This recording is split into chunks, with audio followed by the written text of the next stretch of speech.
Shalom, shalom, très chers frères et sœurs, soyez bénis dans le nom de Jésus-Christ. Aujourd'hui, nous allons parler d'un sujet très important que nous avons commencé à parler depuis. Il s'agit du sujet des maris de nuit et femmes de nuit. Aujourd'hui, la question qui se pose est de savoir quelle est la solution. Est-ce que si on est victime du phénomène des maris et des femmes de nuit, est-ce qu'on peut s'en sortir? Est-ce qu'on peut être délivré? Je m'en vais directement te répondre, toi qui m'écoutes, chers frères, chères sœurs, que on peut s'en sortir, on peut être véritablement délivré du mari de nuit et de la femme de nuit. On peut s'en sortir, on peut être délivré de ce phénomène. Comment est-ce que nous pouvons avoir notre délivrance? La première des choses que j'aimerais vous faire comprendre en introduction des solutions que je m'en vais vous donner, c'est-à-dire des solutions tirées de la parole de Dieu, la Bible. En première des choses que je vais vous dire, c'est que pour chasser le mari de nuit ou la femme de nuit qui dérange votre vie, il faut savoir que le combat va démarrer. Il s'agit de quel type de combat? Il s'agit du combat spirituel. Vous n'allez pas chasser le mari de nuit, la femme de nuit avec des armes physiques. Vous allez chasser le mari de nuit et la femme de nuit avec des armes spirituelles.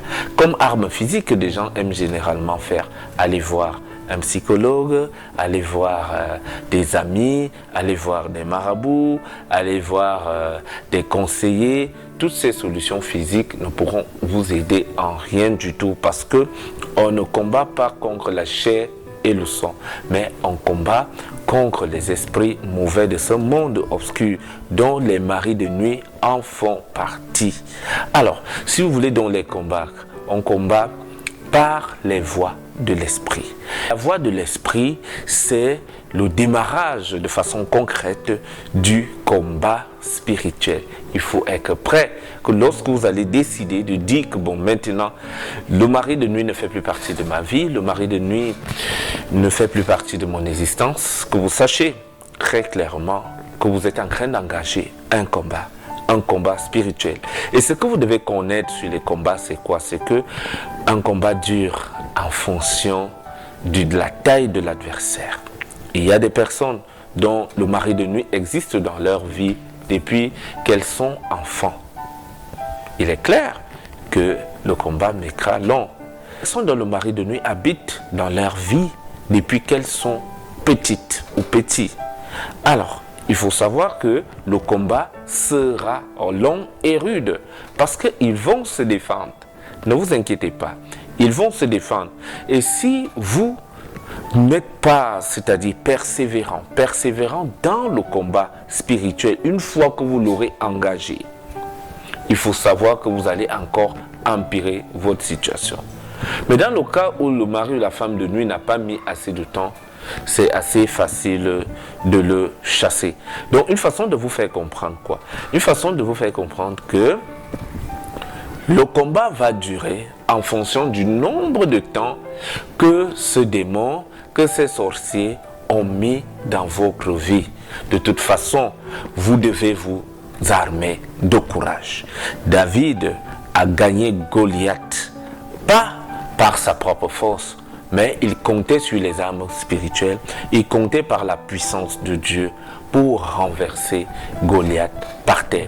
Il faut savoir que Goliath, en ce moment, c'est le mari ou la femme de nuit et vous êtes David. Vous devez donc vous revêtir des armes que la parole de Dieu nous donne. Et comme première arme que je m'en vais vous donner, tirée de la parole de Dieu, c'est la prière et le jeûne. De Dieu vous recommande la prière et le jeûne dans le livre de Matthieu 17, verset 21, où il est écrit, il y a certains esprits qui ne peuvent partir que par la prière et le jeûne. Vous allez donc démarrer le combat spirituel en décidant de prier tous les jours de votre vie, jour et nuit. Quand je dis jour et nuit, je ne dis pas à longueur de journée, non, mais à certaines heures de la journée que je vais vous donner à l'instant. À minuit 00, à 3h30 pour certains et à 13h pour d'autres. 13h, minuit et 3h30, c'est des heures stratégiques, c'est des heures très très importantes pour prier lorsque vous avez besoin de la délivrance. Vous avez besoin en même temps de pratiquer le jeûne. Le jeûne, minimum 3 fois par semaine. J'ai dit 3 fois par semaine. Et pratiquer ce qu'on appelle le jeûne de Esther. Le jeûne de Esther qui est le jeûne de 3 jours à sec, sans boire l'eau, sans manger.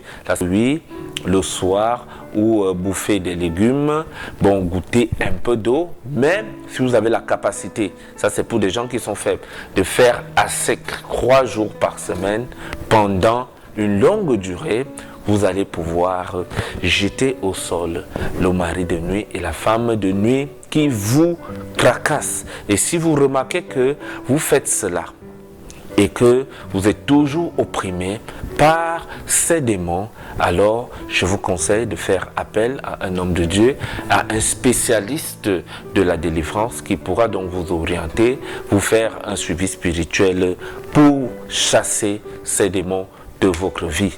Mais seulement, ce n'est pas le plus important qui sera de chasser les démons. La parole de Dieu dit que lorsqu'on chasse un démon, il s'en va. Et lorsqu'il va, il tourne, il s'en va rester dans le désert. Il tourne, il se dit, ah, il faut que je retourne dans ma maison. Il revient. S'il trouve que la maison est vide, il s'en va encore chercher 7 démons plus forts que lui qui reviendront. Et l'état de cet homme sera encore plus pire que quand il était avant. Vous remarquez donc que beaucoup de personnes, lorsque nous prions pour elles, lorsque nous les délivrons de ces mauvais esprits, sont toujours encore en train de tomber. Pourquoi ? Parce qu'elles n'arrivent pas à entretenir la délivrance. La délivrance s'entretient. On peut vous chasser les maris de nuit et la femme de nuit dans la vie, mais si vous ne renoncez pas au péché, si vous ne renoncez pas à tout ce qui vous a conduit, qui a ouvert les portes à ces maris et femmes de nuit dans votre vie, votre état sera encore plus pire parce qu'ils reviendront encore avec des renforts pour vous soumettre de façon à ne plus sortir de cette situation.